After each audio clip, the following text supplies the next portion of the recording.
Joel Nana is founding co-chair of the Global Forum on MSM and HIV. He is also the executive director of the African Men for Sexual Health and Rights, AMSHR, an African coalition of LGBT MSM-led organizations working to improve access to HIV services for gay men and other men who have sex with men, as well as the full realization of their human rights. Prior to AMSHR, Joel co-founded, and/or worked with several LGBT organizations in various African countries, including Nigeria, South Africa, and his native Cameroon. Joel holds an LLM in International and Human Rights Law from the University of Western Cape. Joel? I will start by thanking the Global Forum on MSM and HIV, the steering committee and the executive committee for affording me this honor to give a plenary speak. George and his team have asked me to talk about MSM activism, human rights, and HIV in Africa. And I'm going to do that to the best of my ability, based on my own experience. It is still recent, yet it seems so far. We came together, since we came together as a group to start discussing, sharing information, and knowledge around men who have sex with men, same-sex sexuality, human rights, and HIV. And in 6 years of discussion around these issues at the International AIDS Conference, there have been tremendous change, and we've heard that today. And that change didn't only happen at the International AIDS Conference. It happens everywhere. It also happened in Africa. And for those who've been following the news, we've seen how it happened in Africa. I will just take a few examples. It is a momentum that took place, for example, in both positive and negative ways. In Nigeria, in Uganda, Rwanda, Senegal, and Malawi, and Egypt, for example, the growth of visibility and strength of the MSM movement, and more broadly the LGBT movement, has resulted in the increase in repression of same-sex practicing persons. In Tanzania, Kenya, Namibia, South Africa, Nigeria, and 10 other countries, in the contrary, there have been improvement in HIV policy. Men who have sex with men have been included in the respective national strategic plan for the fight against HIV. And in some countries, both processes have happened at the same time, meaning while men who have sex with men were being included in the national HIV policies, other men who have sex with men were being arrested at the same time. That's the example of, for example, Senegal and Malawi.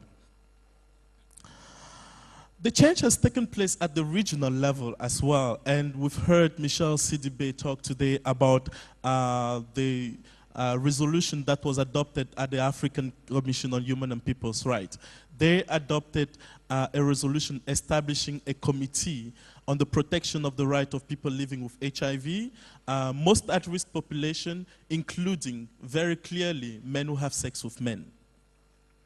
And I'm happy to say that that work was thought of by part of AMSHR's board by one of AMSHR's board members, Steve Nemande. He pioneered that work, and he's with us here today.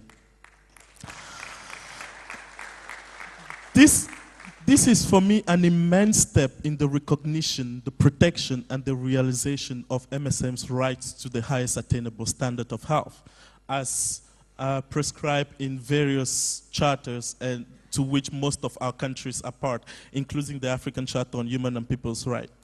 But I want to step back a bit. The life of men who have sex with men, or most of us who are here, doesn't only revolve around health or the lack of health. There are other issues such as extortion, harassment, expulsions from schools, unlawful arrest and detention, disownment by families, and economic disenfranchisement that deserve equal attention.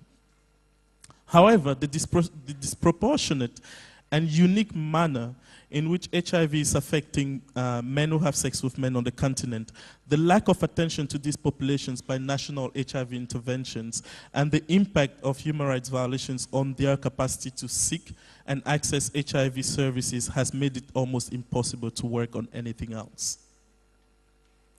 Even more so, as African LGBT organizations are increasingly turning into, African LGBT organizations are increasingly turning into MSM service providing organization as the way to provide for those services since they're not being catered for. The struggle for the acknowledgement of, of the existence of same-sex practicing persons in Africa is still an emerging one. The movement really took off in the early 90s, but has been gaining in professionalism and sophistication over the past decade. There is a growing movement of superlative activists in Africa who tirelessly and selflessly work to address the human rights situation of men who have sex with men and their health needs. These activists, although although they do not always articulate the complexity of male same-sex sexualities in Africa. However, several factors have impeded on their capacity to provide an effective and sustained response to HIV epidemic in communities of men who have sex with men. These impediments, and I'm going to name a few, vary from the understanding of homosexuality and homophobia in the African context and to the unavailability of adequate funding at grassroots level. For me, the argument that we always use when we try to, when we're doing advocacy, and this is both for LGBT activists and international activists, more so for international activists, however, is that homophobia is a Western import.